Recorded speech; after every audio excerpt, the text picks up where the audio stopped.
Pemerintah Kota Makassar melalui Dinas Lingkungan Hidup Daerah atau DLHD akan menambah jumlah armada sampah Tangkasaki. 12 unit Tangkasaki diharapkan bisa mendukung dan memaksimalkan pengambilan sampah di masyarakat. Diakui DLHD Makassar telah mengalokasikan anggaran 12 unit armada sampah di APBD Pokok 2023, nilainya mencapai 9,3 miliar rupiah. PLT Kepala DLHD Makassar Ferdi Mokhtar mengatakan, spesifikasi armada sampah yang akan dihadirkan lebih modern, yakni Smart Tangkasaki Dump Truck Hidrolik.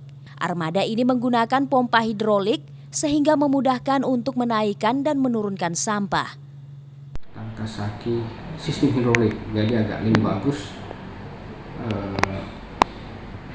modelnya dan penggunaannya karena sudah pakai pompa hidrolik. Sistem hidrolik bukan lagi sifatnya manual, ya. Jadi pada saat dibongkar, kegunaannya tinggal hidrolik yang bermain, otomatis sampahnya bisa terurai ke bawah pada saat pembuangan terakhir, ya.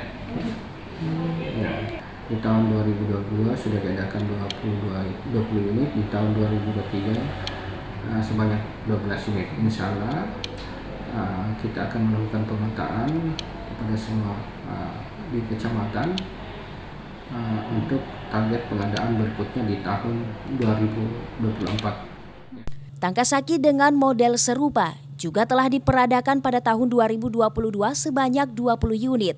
Hanya saja kebutuhan akan armada pengangkut sampah semakin mendesak, sehingga DLHD kembali mengajukan pengadaan di 2023. Diakui saat ini, kondisi armada sampah sangat memprihatinkan. Dari 95 mobil Tangkasaki, sudah banyak yang tidak layak beroperasi. Bahkan biaya permajaan atau biaya maintenance-nya justru lebih tinggi. Ira, Fajar TV dan Fajar Radio melaporkan.